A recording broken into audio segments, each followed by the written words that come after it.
దేవుడికి నైవేద్యం ఎందుకు పెట్టాలి? నిత్యం దైనందిన కార్యక్రమాలతో ఎంత బిజీగా ఉన్నా రోజు పూజ చేసేవారు నేటికి ఉన్నారు. ఆదివారం మొదలు శనివారం వరకు ప్రతిరోజు ఏదో ఒక దేవుడికి ప్రతీకారం. కొంతమంది ప్రతిరోజు యథావిధిగా పూజ చేసి ఆ రోజు ఏ దేవుడికి పూజ చేశారో వారికి ఇష్టమైన వంటకాలను చేసి నైవేద్యం పెట్టేవారు కూడా ఉన్నారు. రోజు కాకపోయినా తమ ఇష్ట దైవానికి ఇష్టమైన రోజున తప్పకుండా పూజ చేసుకుంటారు. ఏ రోజు ఏ దేవుడికి పూజ చేయాలో, ఏ వంటకాలు చేసి నైవేద్యం పెట్టాలో, ఆ పదార్థాల వల్ల మనకు ఉపయోగాలు ఏమిటో తెలుసుకుందాం. ఆదివారం నాడు, ఆ వారంలో మొదటి రోజు ఆదివారం, అందరికీ ప్రత్యక్ష దైవమైన సూర్యభగవానుడికి ప్రీతికరమైన రోజు. ఆదివారం రోజు సూర్యుడిని స్తుతిస్తూ ఆదిత్య హృదయం చదువుకుంటారు. దీనివలన ఆరోగ్యంతో బాధపడే వారికి ఆరోగ్యం చేకూరుతుందంటారు. అలాగే ఆ ఆదిత్యుణ్ణి భక్తితో కొలిచి పాలతో బియ్యం పరమాన్నాన్ని చేసి నైవేద్యం సమర్పిస్తారు. భక్తితో ఆ ప్రసాదాన్ని తింటారు. ఇలా చేయడం వల్ల మనసుకు ఆనందంగా ఉండటమే కాకుండా పరమాన్నం చేయడానికి వాడే పాలు, ఆవు పాల వల్ల శరీరానికి ఎంతో కొంత మేలు జరుగుతుంది. అలాగే దీంట్లో వేసే బెల్లంలో ఉండే కాల్షియం వల్ల ఎముకలకు బలం చేకూరుతుంది. ఇక సోమవారం రోజు పరమేశ్వరునికి ప్రీతికరమైన రోజు. నీలకంఠుడు అభిషేక ప్రియుడు. శివభక్తులు ఆ రోజు శివుడికి పాలు, కొబ్బరి నీరు, తేనె, మంచినీరు, పెరుగుతో అభిషేకం చేస్తారు. కొబ్బరికాయలు, పండ్లు, కాయలు నైవేద్యం పెడతారు. మహేశ్వరునికి అభిషేకం చేశాక తీర్థాన్ని భక్తితో కళ్ళకు అద్దుకుని పుచ్చుకుంటారు. అభిషేకానికి ఉపయోగించే పదార్థాలన్నింటిలోనూ అనేక ఔషధ గుణాలున్నాయి. ఇవన్నీ మనకు ఉపయోగపడేవి. అవి ఏ విధంగా ఉపయోగపడతాయి, వాటిలో ఉండే ఔషధ గుణాల గురించి తెలుసుకుందాం.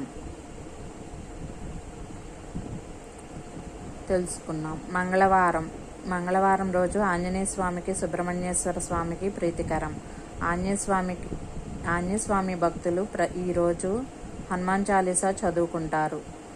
మంగళవారం రోజు హనుమంతుడిని తమలపాకుల్లో పూజించి అప్పాలు, వడలు చేసి నైవేద్యం పెడతారు. కొంతమంది ఏదైనా కోరిక నెరవేరాలని మొక్కుకుంటే అప్పాలు, వడలు దండగా గుచ్చి హనుమంతుని మెడలో వేస్తారు. హనుమాన్ చాలీసా చదువుకుంటే భయాలు తొలగిపోతాయి. విద్యార్థులకు చదువు మీద ఏకాగ్రత కుదిరి మనసు ప్రశాంతంగా ఉండి చదివింది జ్ఞాపకం ఉంటుంది. సుబ్రహ్మణ్య స్వామికి పూజ చేసిన వారు ఆ స్వామికి ఇష్టమైన పాలు, చలిమిడి, చిమ్మిలి పండ్లు నైవేద్యం పెడతారు. నువ్వుల పప్పు, బెల్లం కలిపి మెత్తగా చేసేదే చిమ్మిలి. ఈ రెండింటిలోనూ అనేక ఔషధ గుణాలు ఉన్నాయి. అలాగే హనుమంతుడికి నైవేద్యం పెట్టే అప్పాలు, వడలు తయారు చేయడానికి ఉపయోగించే పదార్థాల వల్ల కూడా ఎంతో పౌష్టికత చేకూరుతుంది. ఇక బుధవారం రోజు గణనాథుని పూజిస్తారు. ఎల్లప్పుడూ ప్రత్యేక పూజలు అందుకనే విఘ్నరాజుని భక్తితో పూజిస్తే ఎటువంటి ఆటంకాలు కలగవు.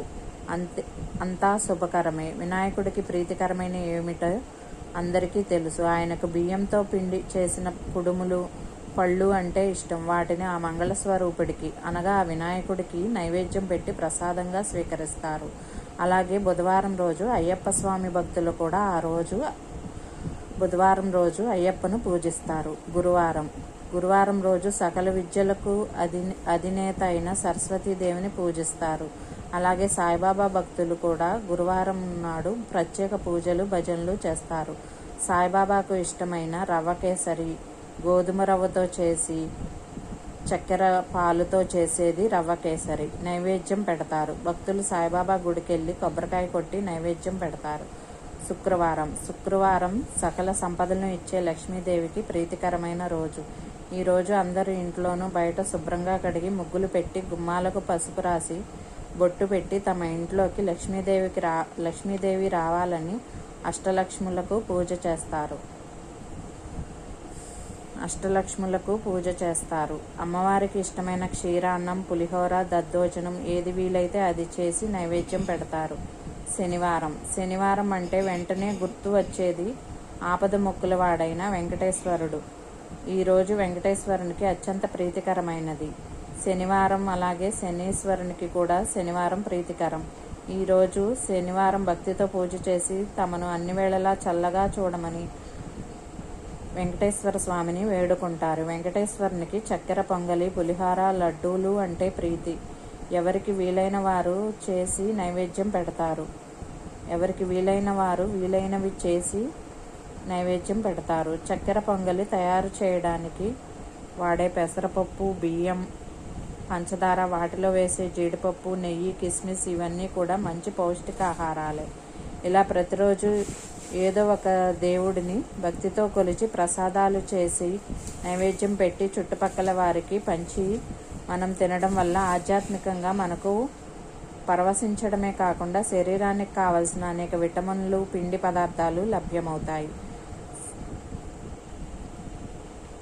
సాధారణంగా అందరికీ ఏదో ఒక దేవుడి మీద నమ్మకం ఏర్పడుతుంది. ప్రతిరోజు కాకపోయినా కనీసం ఆ రోజునైనా, పూజ చేసిన రోజునైనా తమ ఇష్టదైవాన్ని ప్రార్థిస్తే స్తబ్దత తొలగి మనసు ఉత్సాహంగా ఉండి దైనందిన కార్యక్రమాలను సవ్యంగా చేసుకోగలుగుతాం. మన ఆలోచనలు క్రమంగా సాగి సంతోషకరమైన జీవనం సాగిస్తామనే ఉద్దేశంతోనే మన పూర్వీకులు ఒక్కో రోజు ఒక్కో దేవుడికి ప్రత్యేకమైన పూజ చేసి నైవేద్యాన్ని సమర్పించాలనే విధానాన్ని పెట్టి ఉంటారు. ఈ ప్రసాదాలను మనం తినడం వలన శరీరానికి పౌష్టికత లభించి ఆరోగ్యం బాగుంటుంది.